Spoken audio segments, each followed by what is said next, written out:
et bienvenue sur Automobile Propre pour essayer la MG4 X-Power, la plus puissante des MG4. Mais tout d'abord, je vous invite à vous abonner à la chaîne YouTube d'Automobile Propre et de ne pas oublier de cocher les notifications. Dans cette nouvelle version sportive baptisée X-Power, la MG4 conserve exactement le même style et les mêmes dimensions.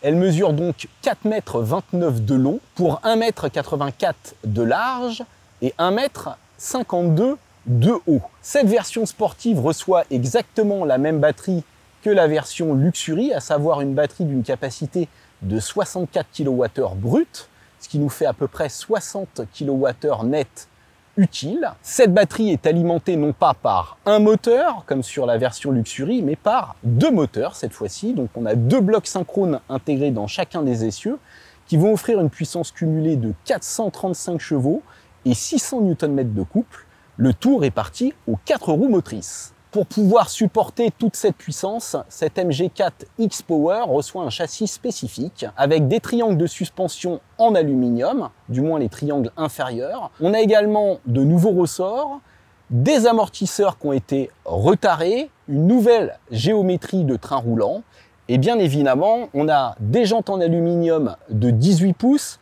avec des pneus Michelin Pilot Sport 5, du moins sur cette version d'essai. On peut aussi avoir du Bridgestone. Et le freinage, eh bien, se compose de grands disques de 345 mm à l'avant, 340 mm à l'arrière, et le tout est pincé par de gros étriers monopistons. La MG4 X-Power se caractérise aussi par la présence de bas de caisse couleur piano black, et notre modèle d'essai bénéficie d'une magnifique peinture couleur vert mat, qui vaut 650 €.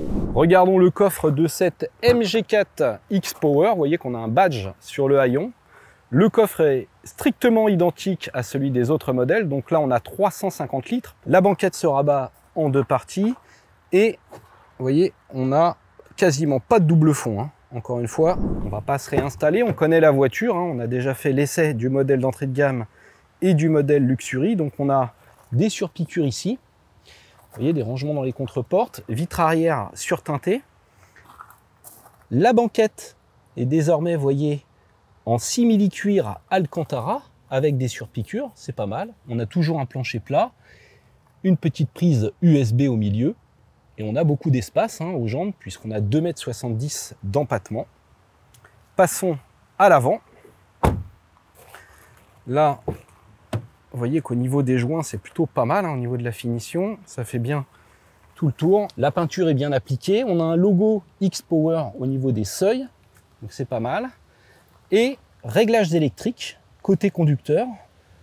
Donc une sellerie confortable. Seule chose que je regrette, c'est qu'on ne puisse pas incliner son assise. On peut l'avancer ou la monter, la descendre, mais pas l'incliner malheureusement. Quant au passager, lui, il est carrément privé de réglages électriques et de réglage en hauteur. Ça, c'est quand même un peu mesquin. Une fois installée, eh bien, la planche de bord est similaire à celle des autres modèles. On notera juste la présence du petit logo X-Power ici, un pédalier en aluminium. Même le volant est identique. Alors ici à gauche, vous voyez, on a toutes les touches qui concernent les aides à la conduite. Et à droite, tout ce qui concerne le système multimédia. Et les étoiles, eh bien, c'est des boutons de raccourci. Donc là, vous voyez, il est calibré de façon à ce qu'à gauche, j'ai la récupération d'énergie et à droite, les différents modes de conduite. Ici, sur un MG Pilot, on a tout ce qui est aide à la conduite. Donc là, on a le régulateur de vitesse actif et là, on a l'aide au maintien de ligne, la reconnaissance des panneaux de signalisation, l'aide au maintien dans la voie. Donc toutes ces aides sont en série. Après, il faut penser quand même à déconnecter pas mal d'avertissements sonores, sinon c'est pénible, notamment l'alerte de dépassement de vitesse. Tout ce qui concerne les fonctionnalités de la voiture. Donc vous voyez, on peut intervenir sur les différents modes de conduite. On a quand même 1, 2, 3, 4, 5 modes de conduite, dont un personnalisé. On va pouvoir intervenir sur la puissance, la direction, la force exercée sur la pédale. Ici, la récupération d'énergie, donc on a quand même 4 modes.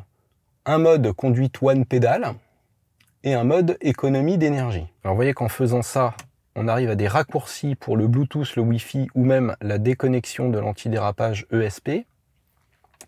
Et si vous faites comme ça sur le côté, vous avez accès à différents modes, dont un mode circuit qui est propre à cette version X-Power. Donc quand je clique, là vous voyez, je vais avoir itinéraire circulaire, c'est une sorte de télémétrie pour circuit. Et là, je vais pouvoir enregistrer les éléments de ma conduite sur route. Là, vous voyez, ça va chronométrer mes temps sur route. Et là, vous voyez, j'ai un accéléromètre qui s'est affiché dans mon compteur. Le système multimédia est relativement basique d'apparence. Il y a eu de nombreuses mises à jour qui ont été faites depuis le lancement de la voiture.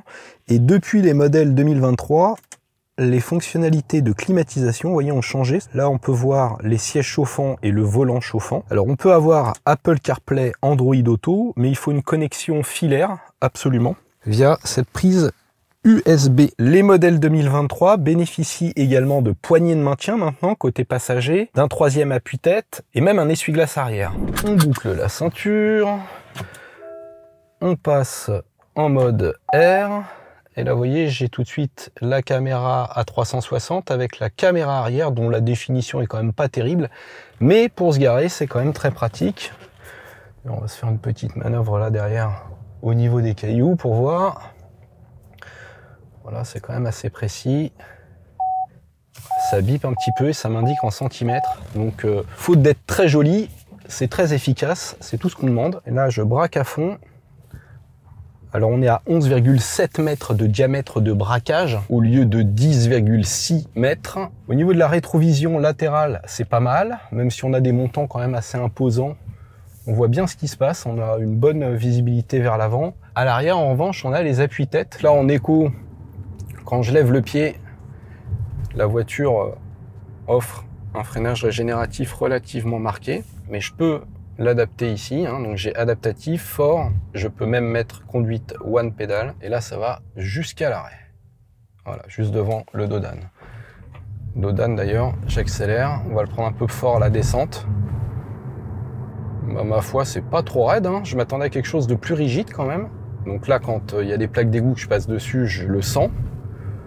On a aussi pas mal, je trouve, de bruit de roulement ou de bruit de suspension. On entend travailler les trains roulants, mais on n'est pas trop secoué, je dirais. Allez, là, je vais le prendre un peu plus fort, celui-là. 35.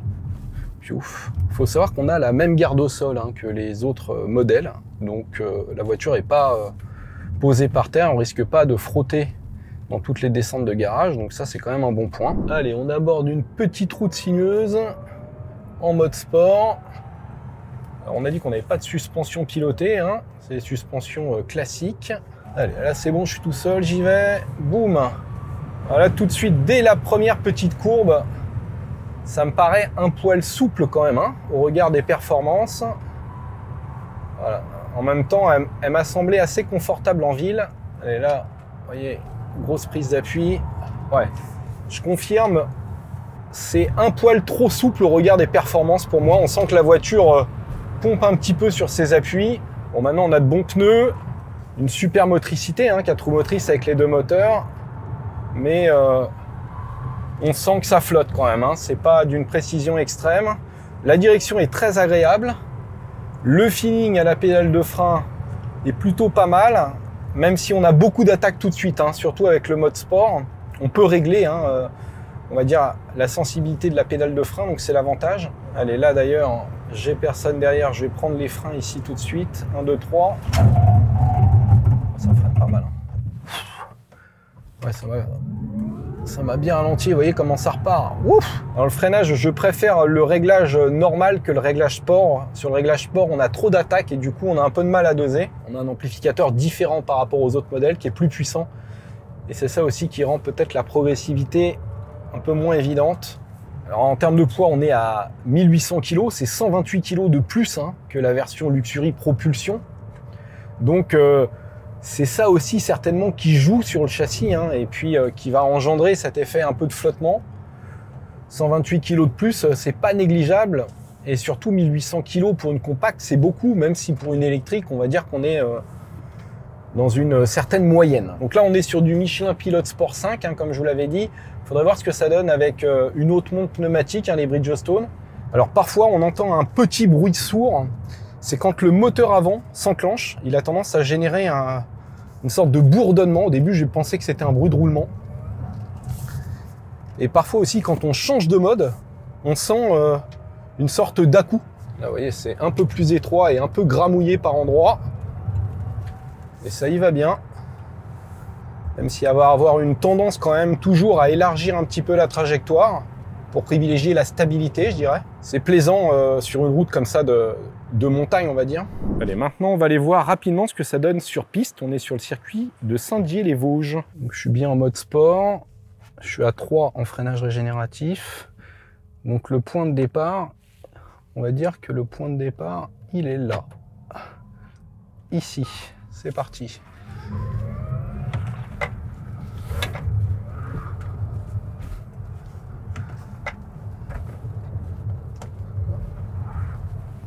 Alors c'est marrant parce que j'ai déconnecté le SP, mais il intervient toujours. Et là, je suis pied au plancher et la voiture accélère pas.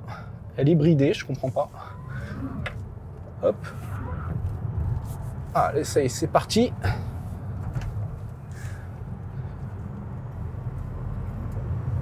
C'est là à fond. Et là, il demande de freiner tôt pour préserver les freins de la voiture. Donc là, il faut prendre large, le point de corde est un peu plus loin, c'est pas mal. Hein, vous voyez, ouais, on sent que ça reste quand même un peu souple. Ça s'écrase un petit peu sur l'avant. C'est là qu'on sent le poids en fait. Hein. Alors, en fait, même si on déconnecte le SP, il se reconnecte. Il se reconnecte tout seul. Donc c'est pas très joueur ce que je disais. Et là, je lève le pied pour la faire partir. Donc ouais, au lever de pied, elle accepte un petit peu de partir, mais vous voyez là, hop, elle s'est bloquée. Allez, hop, je remets le SP pour voir ce que ça donne là. Parce que ces coupures de moteur, c'est un peu bizarre.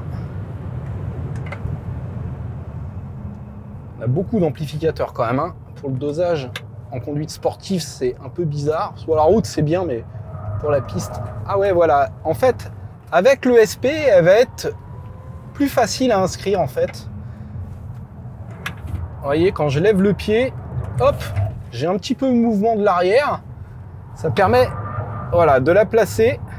En revanche, on va vite user ses freins, hein, parce que c'est un système, on va dire, de différentiel auto-bloquant, mais qui se fait avec les freins. Donc au final, elle est plus efficace avec ESP que sans. Mais ça veut dire aussi que les versions propulsion qui permettent de drifter, eh bien, sont plus sportives sur circuit que cette version X-Power. Alors après, ils feront peut-être des améliorations pour proposer un mode drift. Mais pour l'instant, c'est une voiture qui est quand même typée GT plus que GTI. Et donc, il va privilégier la sécurité et l'efficacité, on va dire, sur route mouillée ou sur la neige, que la conduite sportive sur circuit comme on le fait ici. Et nous voici sur un bout d'autoroute allemande illimitée Autobahn. Donc là, je vais changer de mode avec mon raccourci au volant. Voilà, je vais me mettre en sport. Et bim. Ah oui. Ah ouh. Ah voilà. Bon bah là c'est bien parce que vous voyez, j'ai déjà atteint la vitesse limite bridée à 200 km/h, voilà. Là ça passe à 120. Donc on va tout de suite mettre le régulateur de vitesse. Ça marche bien. Ça marche bien. Ils annoncent un 0 à 100 en 3 secondes 8. Donc sous les 4 secondes, ça commence à être foudroyant comme on dit. Allez, regardez, là je fais une reprise pour doubler le camion. On était à 100. Et hop, en une fraction de seconde, on est déjà à fond sur Autobahn illimité. Ça marche. Hein. Alors au niveau des aides à la conduite, on a l'aide au maintien de ligne, le régulateur de vitesse actif. Et ça fonctionne plutôt pas mal. C'est juste qu'il faut bien penser à activer l'aide au maintien de voie. Sinon, la voiture va se contenter d'activer la correction de trajectoire et la voiture va osciller. Quand on a pensé à déconnecter toutes les alertes, eh bien, c'est pas envahissant, ça fonctionne plutôt pas mal, c'est assez agréable à l'usage. En termes d'insonorisation, à 130, c'est quand même assez moyen, je dirais. On a pas mal de bruit d'air au niveau des montants, notamment à l'avant droit sur mon modèle d'essai. Et on entend aussi pas mal les bruits de roulement. Donc je pense que c'est lié aussi à la présence des pneus Michelin Pilot Sport 5 Maintenant, ça reste quand même tout à fait correct, surtout si vous venez d'une compacte thermique diesel. Autre petit défaut sur long trajet, je trouve que la sellerie manque de maintien latéral, surtout au niveau des cuisses. C'est trop large, on n'est pas maintenu et j'aurais vraiment voulu pouvoir incliner mon assise pour avoir plus de soutien sous les cuisses justement. Ça manque. Sur la MG4 Luxury avec la batterie de 64 kWh, le constructeur annonce 435 km d'autonomie. Sur cette version-là, ils annoncent que 385 km, ça fait 50 km de moins, mais ça c'est en conditions mixtes. Et ouais, il m'indique plutôt 29 kWh de consommation moyenne à 130. Alors donc elle est gourmande, mais ça on le savait, la MG4. Maintenant, il faut savoir que si on roule en mode éco, moi j'ai roulé en sport et en normal, on va quand même gagner en consommation puisque en mode éco, cette X-Power ne fait fonctionner que son moteur arrière. Le moteur avant ne sera entraîné qu'en cas d'urgence, c'est-à-dire en cas de fort patinage. Donc vous pourrez gagner quand même 2-3 kWh et être plutôt autour des 25 kWh si vous êtes sur du plat en mode éco. Donc ça veut dire que vous ferez minimum 200 km en roulant à 130, en roulant bien. Vous pourrez faire 250 km d'autoroute sans problème en roulant à 110, en respectant les limitations de vitesse, on va dire sur un flux normal comme là. Et en usage mixte, eh bien vous serez plutôt autour de 19 kWh au 100. Et donc là, vous pourrez faire un peu plus de 300 km. C'est ça les données réelles, du moins c'est ce que j'ai pu voir lors de cet essai. Mais il y a une grosse différence, encore une fois, entre le mode sport et le mode éco en termes de consommation.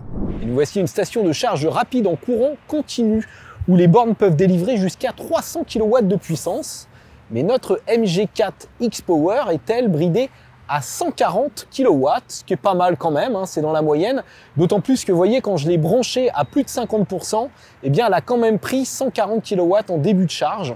Et ensuite, ça se stabilise autour de 75-80. Donc, ça permet de faire un plein en moins d'une demi-heure, enfin un plein de 10 à 80%, parce qu'une fois de plus, au-delà de 80%, eh bien, ça prend le double de temps. Donc, c'est pas très rentable de faire ça en véhicule électrique. Et pour la brancher sur du courant alternatif, eh bien, comme les autres MG4, cette version X-Power reçoit un chargeur embarqué de 11 kW, ce qui est dans la bonne moyenne de toutes les voitures électriques. Et parlons enfin du tarif de cette MG4 X-Power qui est accessible à partir de 40 490 € hors bonus écologique. Donc si vous enlevez 5 000 € de bonus jusqu'à la fin 2023, vous êtes à moins de 36 000 € pour une compacte de 435 chevaux. Autant vous dire que c'est imbattable actuellement sur le marché.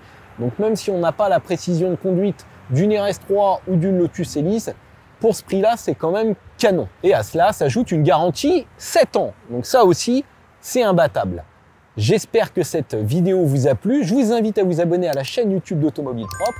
Et je vous dis à très bientôt. Abonnez-vous, abonnez-vous, abonnez-vous, abonnez-vous.